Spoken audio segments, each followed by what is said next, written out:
Well, good evening, ladies and gentlemen. This is the Truckers Podcast. I'm your host, Doug from London, Ontario, Canada.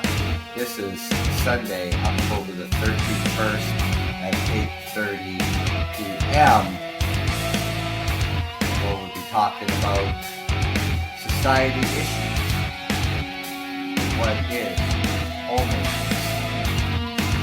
And welcome to the 300th episode of the Truckers Podcast. Thank you for joining me.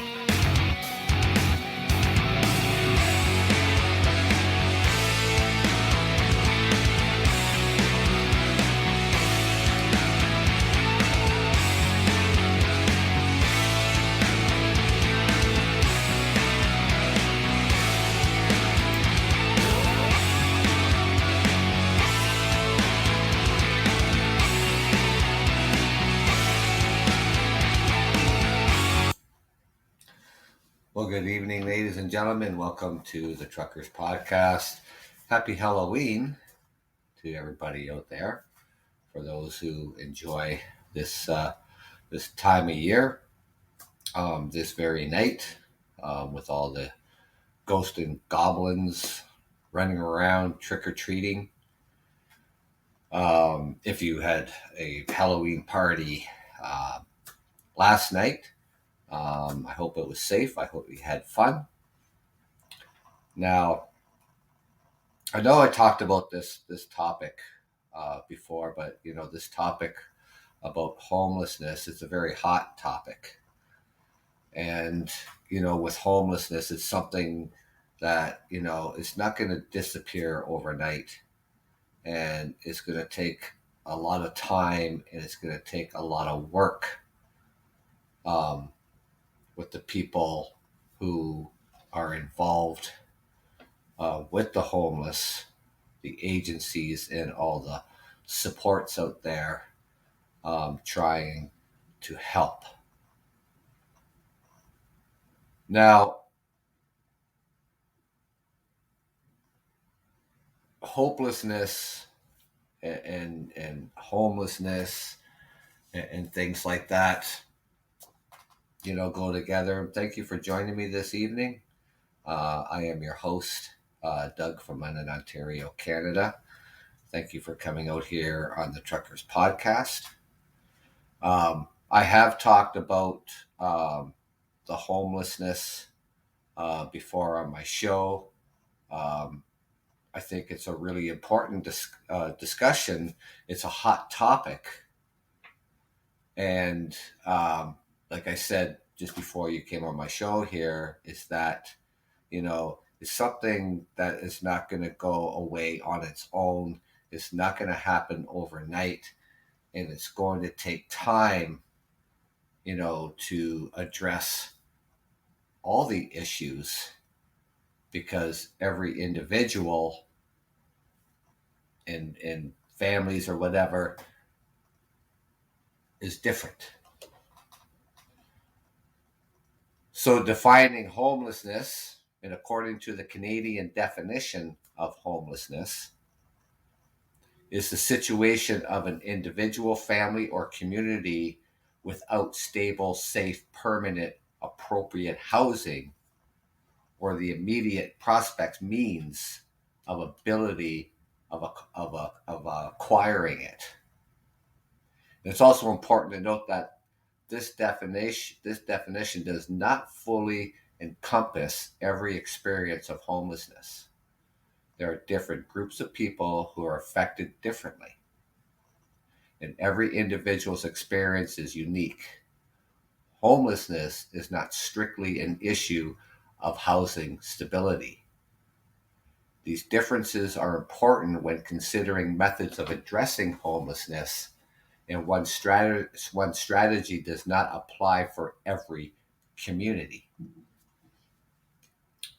The indigenous definition of homelessness considers the traumas imposed on indigenous peoples through colonialism. According to the definition of indigenous homelessness in Canada, it is a human condition that describes First Nations, Métis, the Inuit individuals, families, communities lacking stable, permanent, appropriate housing, or the immediate prospect, means, or abilities to acquire such housing. Indigenous homelessness is not defined as lacking of structure of habitation. Rather, it's more fully described if understood throughout a composite lens of indigenous worldviews. Additionally, youth experience homelessness in fundamentally different ways than adults do in their age. The Canadian definition of youth homelessness outlines that it is a situation and experience of young people between the age of 13 to 24 who are living independently of parents and or caregivers but do not have the means or ability to acquire stable, safe, or consistent residence. Now,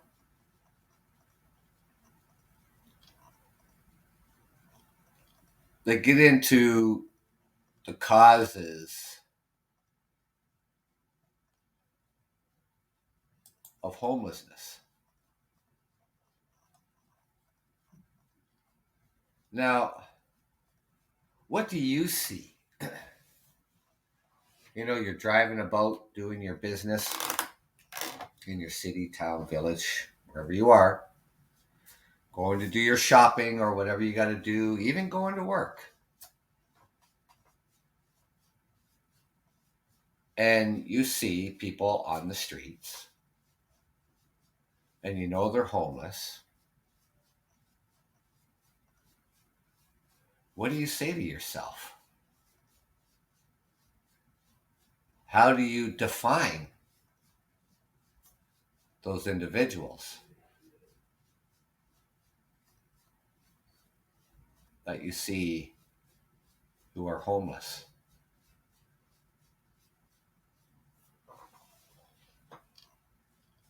It's because people who experience homelessness are not distinct and separate from the rest of the population. And in fact, the line between being housed and unhoused is quite fluid in general. The pathways into and out of homelessness are neither linear nor uniform. Individuals and families who experience homelessness may not share much in common with each other. Aside from the fact that they're extremely vulnerable and lack adequate housing and income and the necessary supports to ensure they stayed housed. The causes of homelessness reflect an intricate interplay between structural factors, system failures, and individual circumstances. Homelessness is usually the result of the cumulative impact of a number of factors rather than a single case. The stigma of how people would define homelessness, a homeless person: lazy, drug addict, alcoholic,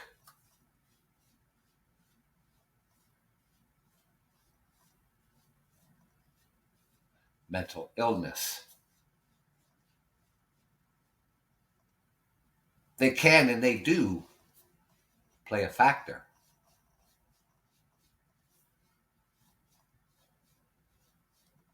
And structural factors are economic and societal issues that affect opportunities and social environments for individuals. Key factors can include the lack of adequate income, access to affordable housing and health supports, like I said, and also poverty.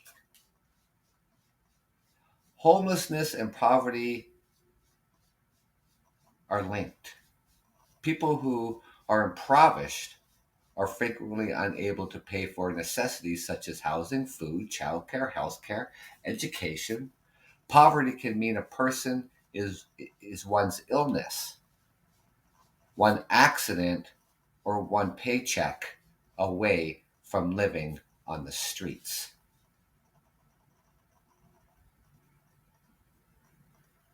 They're living below the poverty line. They're barely scraping by just to pay their rent, but also now they have that decision of putting food on the table for their family.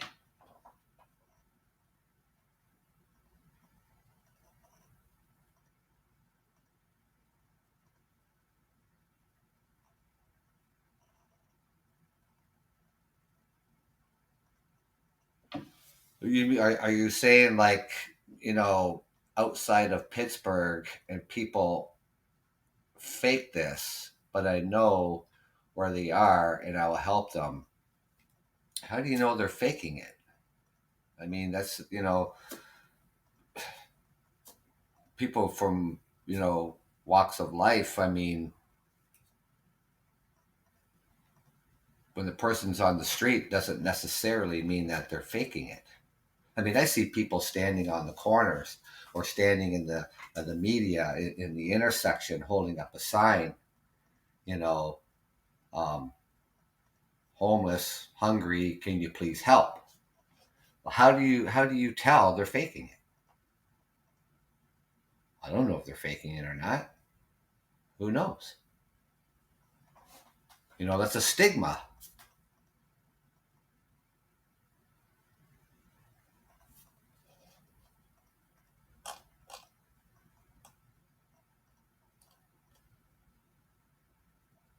Now, the other thing here, here in Canada, is a critical shortage of housing that is affordable, safe, and stable directly contributes to homelessness. And the millions of Canadian families and individuals, living in a core need, paying more than 50% of their income on housing, are at serious risk of homelessness. And as families and individuals spending more than 30% of their income on housing, arguably the most impactful factor is the lack of affordable housing nationwide.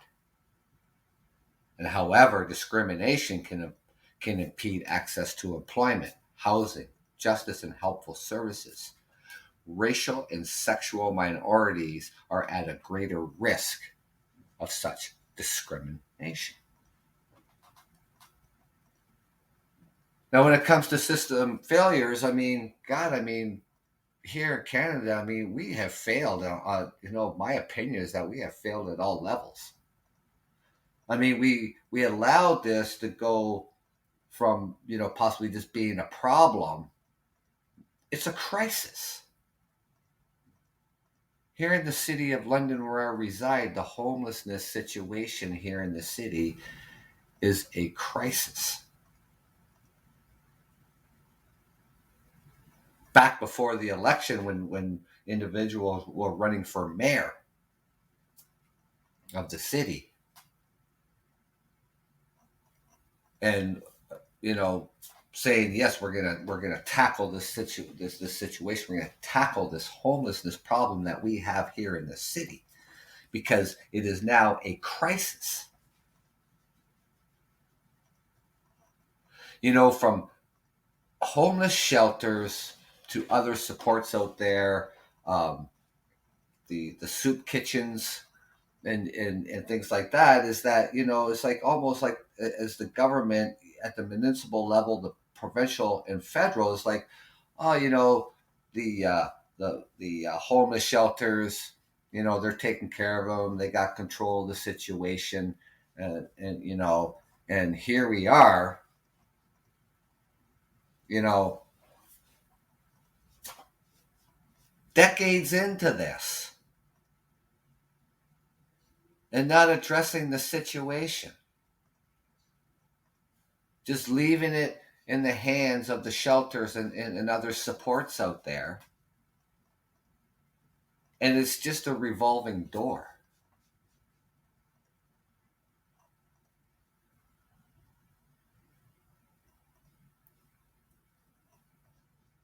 You know, yes, agree with helping and that, because this is a public crisis. Homelessness should be everybody's business. And saying that, if you have any ideas, any suggestions that you take up with government where you live, talk to the social supports out there, share your ideas, because every little bit helps. And the system failures, when other systems of care and support fail, requiring vulnerable people to turn to the homeless sector when other mainstream services could have prevented this need. And examples of system failures include difficult transitions from child welfare, inadequate discharge planning for people leaving hospitals, correction and mental health and addiction facilities, and a lack of support of immigrants and refugees. Now, people who are being discharged from the mental health system, like the addiction facilities, hospitals, from the child welfare system, the correction system, you know, where are they to go? They're not danger to the general public, generally not dangerous to themselves. There's a lot of outpatients who use um, the mental health and addiction facilities on a regular basis.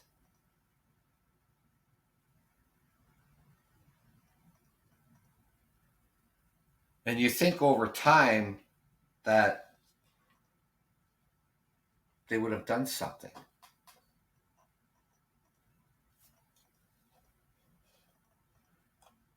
And it just becomes a revolving door for these people, because when it comes to the corrections, they end up back in the jail, potentially just being back in the addiction facilities and the hospitals and the child welfare.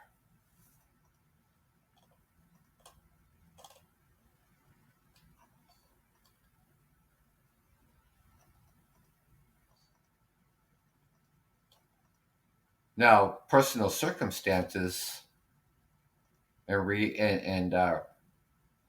relations problems, individual and related factors, apply to the personal circumstances of a person experiencing homelessness, and may include traumatic events, house fire or job loss, a personal crisis, family breakup, or domestic violence, mental health and addiction challenges, including brain injury and fetal alcohol syndrome, which can be both a cause and consequence of homelessness, and physical health problems or disabilities. Problems can include family violence and abuse, addictions, and mental health problems, or other family members in extreme poverty.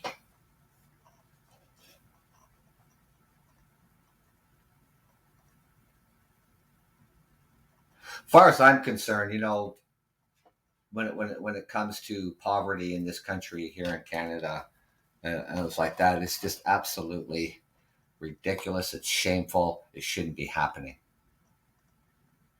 From the municipality governments to the provincial to the federal governments, addressing issues on when it comes to the domestic violence, the mental health and addiction challenges that people face.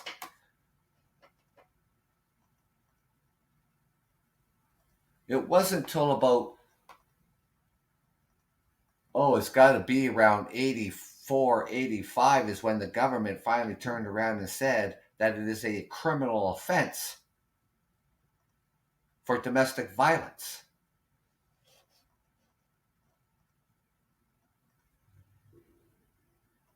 See, way back then, they would just remove a person from the situation until the next day. Well, that never solved any problems. It just escalated them. But still, domestic violence hasn't gone away. Women and children who have to leave their homes to a safe haven with nothing but the clothes on their backs.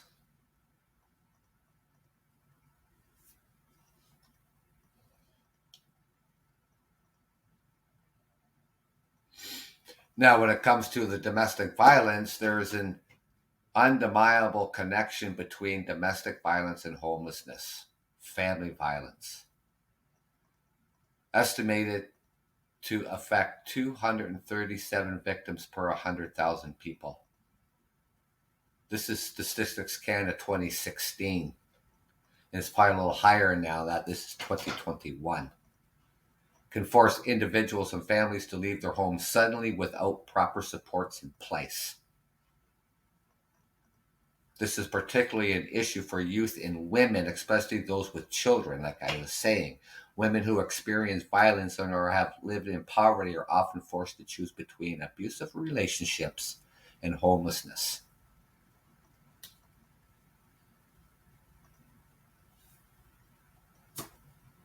Fortunately, they stay in the abusive relationship. And young people that are victims of sexual, physical, psychological abuse often end up experiencing homelessness as well. Seniors that are experiencing abuse and neglect are increasingly at risk of homelessness.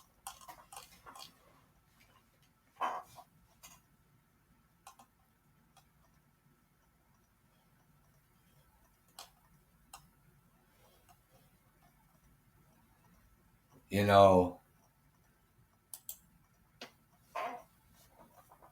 the myths and questions.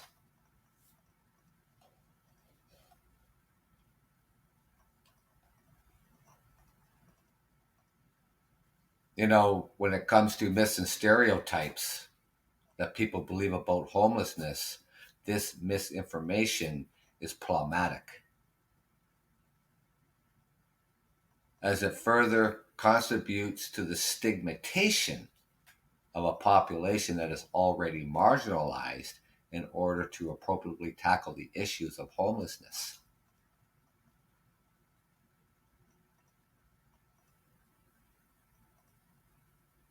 The misinformation and the stigma.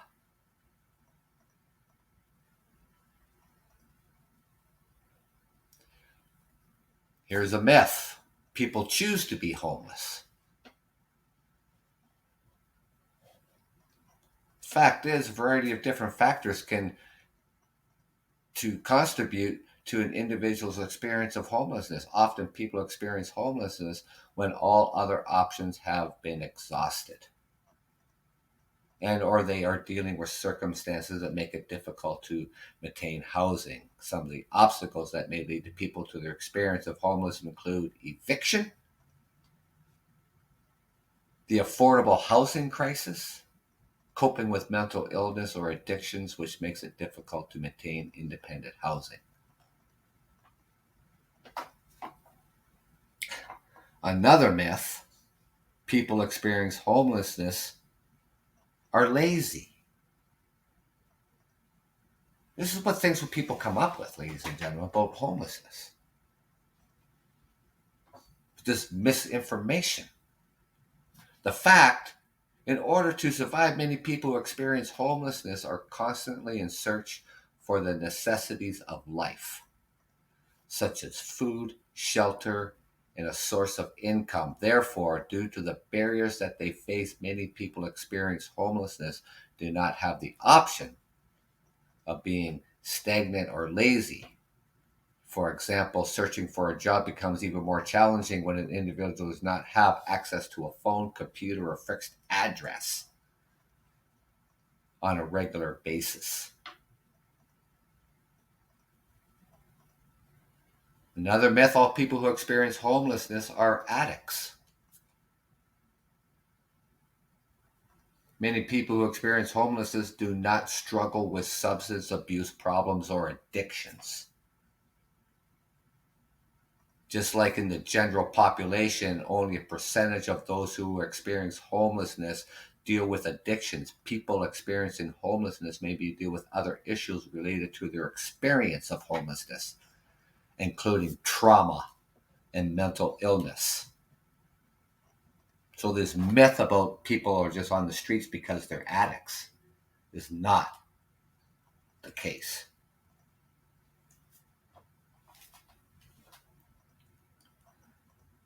Now, another myth, and you probably even heard people say this: people who experience homeless should just find a job. Now, you see homeless people, you see a bunch of homeless people downtown or wherever you live or wherever they are. You say, why don't they just get a job? There are already people experience homeless who are employed. However, it is much more difficult to find a job while experiencing homelessness. With the different challenges such as lacking permanent address, like they're saying, not having regular access to showers, barriers to transportation, and other difficulties like mental illness make it difficult to obtain employment. Even when individuals experience homelessness find jobs, they often are part-time or minimum wage positions. This work fails to adequately meet their needs due to expensive housing costs. And that's the other thing when it comes to affordable housing.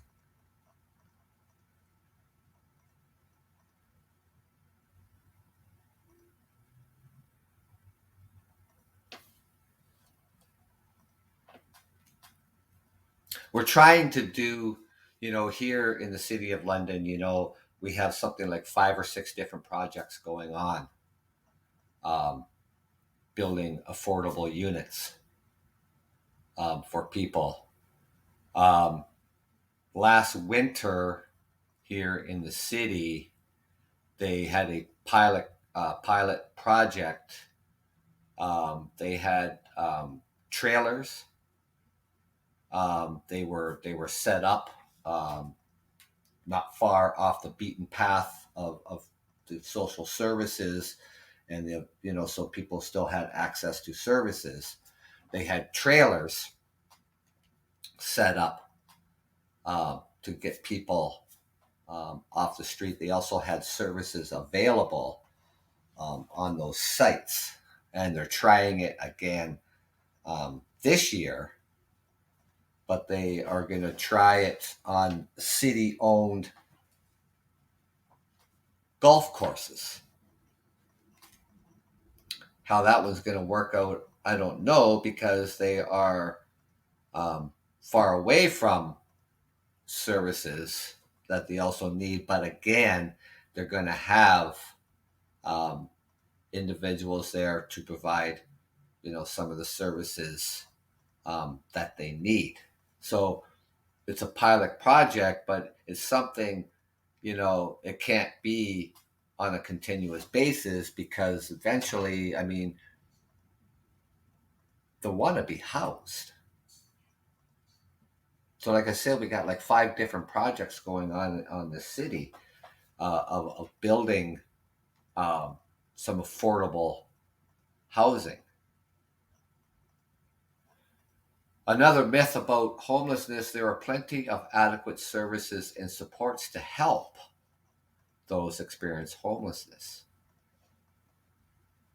Now, the fact is, many of the solutions and supports of homelessness have focused on emergency services, such as shelters and food banks.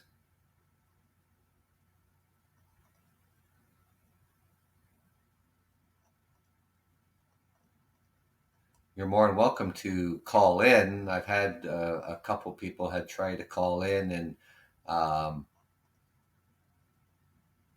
I don't know, they didn't connect. But you're more than welcome to try. I mean, my call-ins are on. You're more than welcome to. Now, with the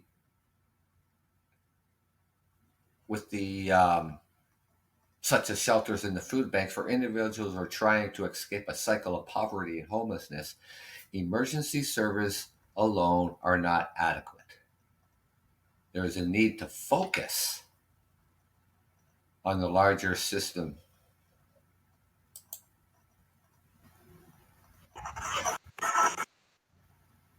There we go. Hello. Hello, sir. How are you? How are you on this fine evening? I'm I'm fine. fine. That's good. That's good. Good to hear. You're a trucker, are you not? Yes, I I am. think you said that in the past. That's cool, man. You know, I should be a fucking trucker. You know, I need to find a new job. Hmm. I got fuck me, man. I don't have We a fucking gotta job. we gotta watch the I don't. we gotta watch the language though. All right, I'm sorry. I'm sorry. Yeah, I'm trying to. I apologize. Yeah. Okay, okay. So where are you calling from? I'm calling from Pittsburgh, Pennsylvania, Okay. So and you're talking about maybe you want to try something like that, being a truck driver. I guess you'd have to. I guess you have like a truck driving school down there in Pittsburgh, or in the core yeah, area. yeah, I can do a lot of things. I'm actually I'm a mechanical designer. Um, um, I'm what you call a mechanical engineer, Okay. mechanical designer. Okay. I do like 3D CAD, and I've worked on production. I have a lot of experience. The issue for me is that they want this shot, and I'm not going to get it. Okay. Not yet. Not yet. I may in the future, but for now, I'm not going to get it. I have my reasons, and that's all. I I'm gonna wait. It's gonna be 3 years. Because after 3 years, if there are long term effects, then we will see that. Um, I'm I know you already said you got the shot and another Yep. thing, Yep. but I've been vaccinated um since I February. I've been listening to a lot of people, and I just I'm gonna wait for now. I No, that's I, fine. I I mean, I people. think I think people need to respect. Don't call me an anti-vax. I'm not an anti-vax. I'm not. I've got No. all my shots. I've got all my shots. Yeah. But this one. And but people call me anti-vax, and I Yeah. don't know why. No, You there's know, there's people who are. I'm just being Um, careful. I'm yeah. I just mean, being there's. careful. Yeah. I mean, So there's people out there who are hesitant, right? There's yeah, yeah. hesitant, and then there's the anti-vax, right? There's two different I'm not things. anti-vax. I'm not. Yeah. I am not that. No. But what I generally say is that, okay, I get it. You're hesitant. It's you know time to maybe talk to a healthcare professional about Yeah. this particular Yeah. vaccine. So, it can possibly maybe set your mind at ease. It'll help maybe you speed up the process. You know what I mean? So Yeah. that's what I say to people who are hesitant. When I say to people who are Yeah, totally I want to against it as talk to people like you. anti-vaxxers. I want to talk to people like you. Um, Yeah. and tell me your experience. That makes me more comfortable. Well, I And can't give you any medical advice about it. All I can tell you is that, the, it's like anytime I get a needle, yeah, I just get a sore arm the next day, and then the next day it's gone. You know what I mean? It's like when I go for mhm, the flu shot, I get the flu shot, and, the yeah, next day my arm's a little bit sore, but then the day after, it's fine and I'm all good again. But that's yeah. this the only thing that I've experienced, from this vaccine. I got the Pfizer. Okay, The only thing, like I yeah, said, I got, just a sore arm the next day, and then by the Monday or whatever like that, I was good. So that's good, I mean, man. that's That's that's good. all I can tell you. Good to I hear. can't tell you any medical things like that because I'm not a doctor. It's something that, for people like yourself who are hesitant, Yeah, that's, it has to come a time where you have to say, okay, you know what, I really need to talk to somebody about this. I need to talk to a healthcare professional, and, yeah, to help yeah, you put things at ease and have a better understanding. And then it'd be better for you to make the choice of what you want to make. yeah. I'm trying to talk to more people like you that have gotten the shot, and Mm-hmm. I am very adamant or listening to what you have to say. I take it very seriously, Mm-hmm. and I respect what your opinion is, and I'm very adamant of looking and seeing. Look, yeah, man. I mean, I want to hear more people because it's very hard to hear. There's a lot of people say I ain't getting the shot, blah blah blah. I ain't getting the shot, and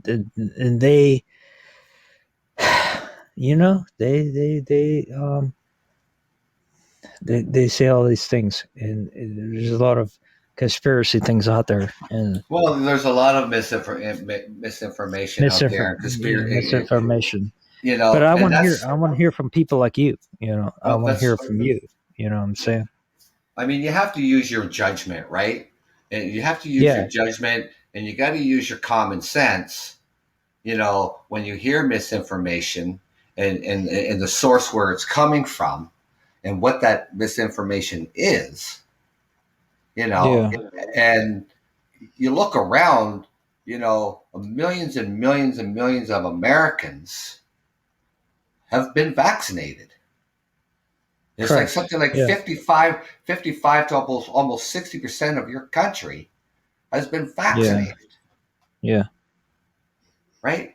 So when people go, whoever they listen to, they go on the internet and they're looking all this stuff up, and wherever websites they go to, I have no idea, But then you have to take a step back and say to yourself, okay, you know what? There's a lot of misinformation out there. There's a lot of good information out there. You have to pull yourself in the direction what you need to go, right? And yeah, that's why it's so important to go and talk to a healthcare professional. yeah. And that's all I can say to I people agree who with are you. I agree hesitant. with you. Hmm. That's all I can tell you. And that's why I'm trying to talk to people like you. Mm-hmm. People that got the vax. I mean, there's a lot of people that say fuck the vaccine, blah blah blah. Well, yeah, I know there is. It's Yeah, it's I know there is. But the thing is too is that, like I said, it's. I mean, there has to come a time. I mean, we get that here too. I mean, there's a lot of hesitant people here across Canada and stuff like that who haven't got the vaccine yet.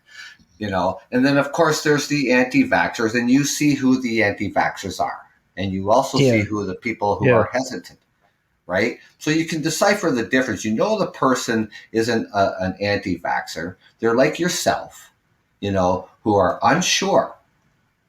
yeah, It's like maybe when the vaccines start coming out for the flu, there's probably the same thing. People were hesitant about it, and then of course there's always been anti-vaxxers. There's been people who've just never been vaccinated for whatever reasons, Yeah, for whatever they believe and whoever they listen to. I have no idea, but um, I mean, I've been vaccinated all my life. I mean, here yeah. here in Canada, So have I.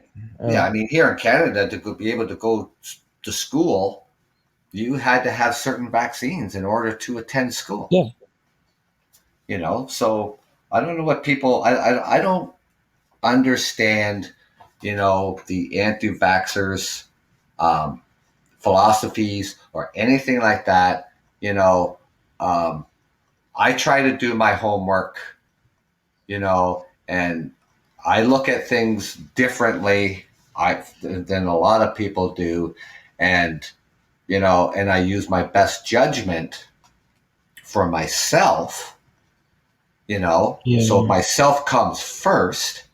So then I have to say to myself, I have to protect me in order to protect my family, in order to protect my friends, my coworkers.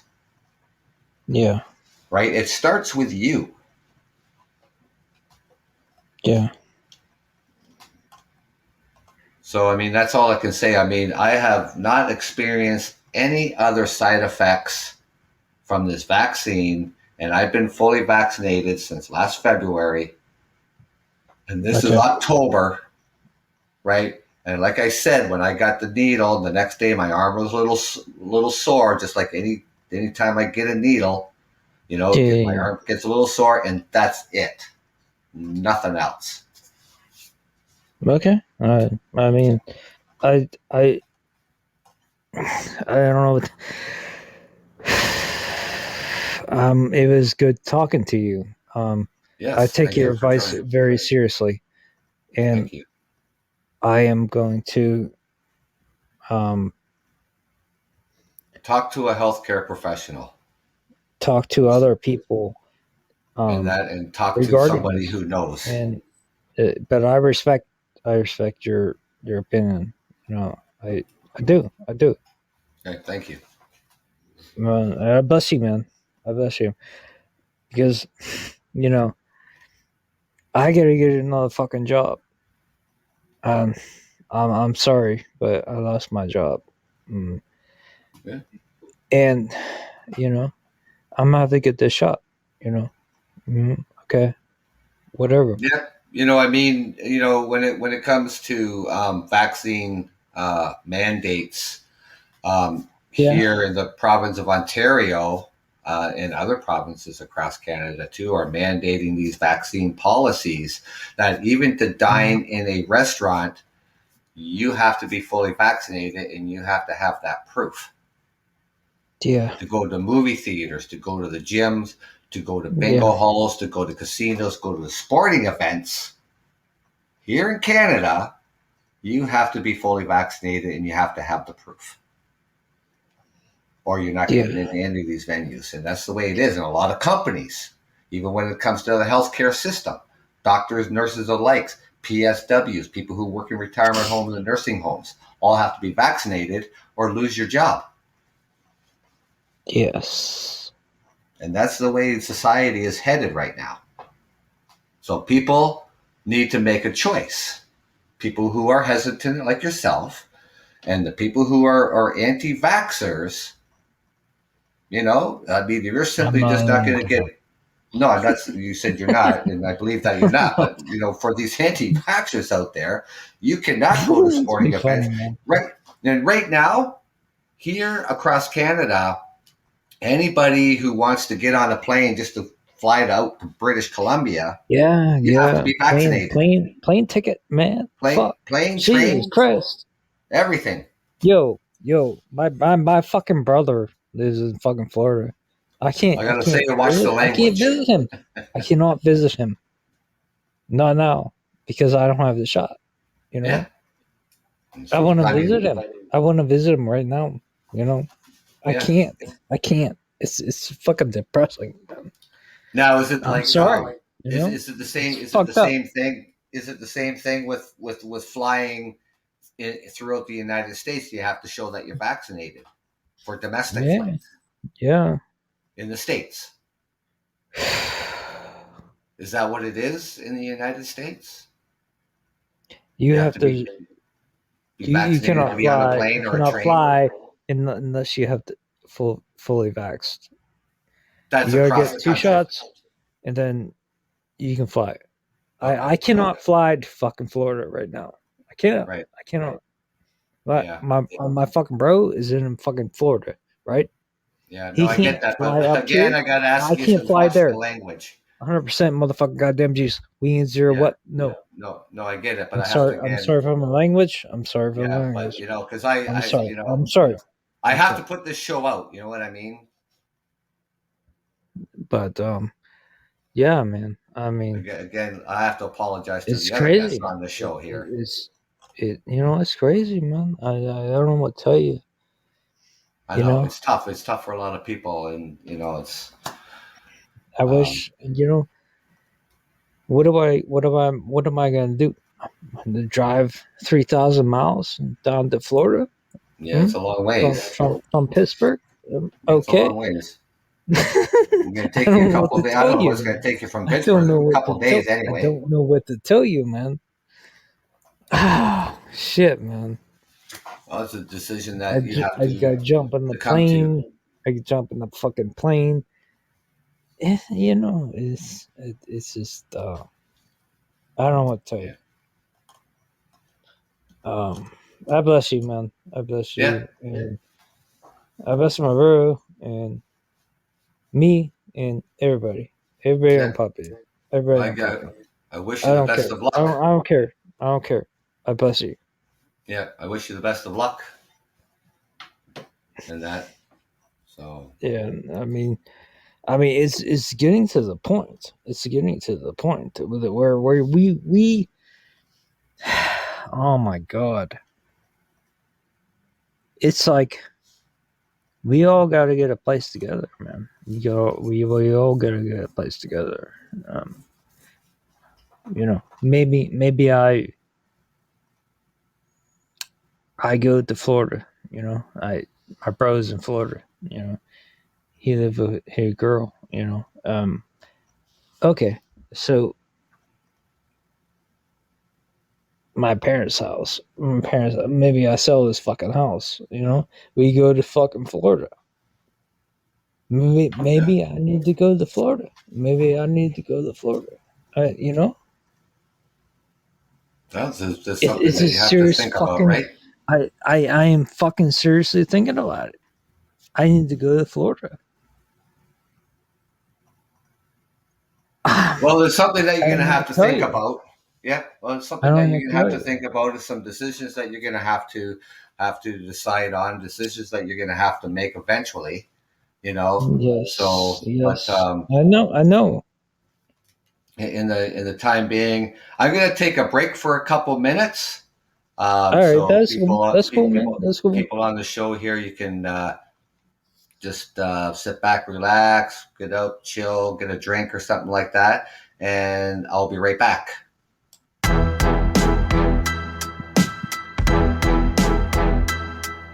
I don't know what's wrong.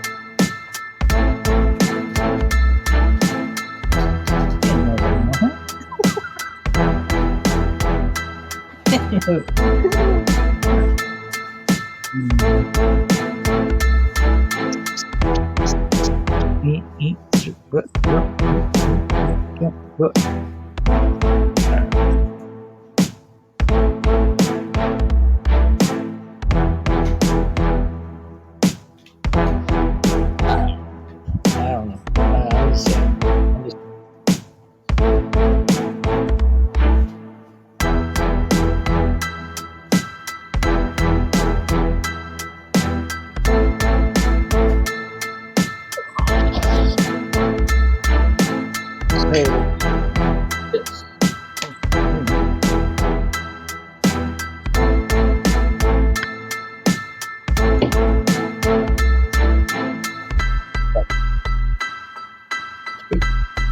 so it's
Oh, I'm back here, ladies and gentlemen. Thank you very much, and thank you to the caller on here. Um, I'm going to end the show here tonight because I generally run it for almost an hour, and then we'll have to pick up where we left off when it comes to this topic about the homeless. But there's something that I would like you, my listeners out there, to do for me. And I actually watched this on YouTube the other day, and I haven't seen it for a long time. It is called Through a Blue Lens, and it's on YouTube, and it's about the Vancouver Police Department did a film on the homeless and addictions. And it's something that you want to check out, and I would like you to do that and join me on Saturday, this coming Saturday, at 9 a.m. on the Truckers Podcast. And in the meantime, you can leave comments on my podcast, but take the time to check that video out on YouTube, Through a Blue Lens, and get back to me through comments, or join me back again on next Saturday at 9 o'clock in the morning, and tell me your experience about it. Tell me what you thought about it, and we'll go from there. But we'll carry this part of this episode, I guess, into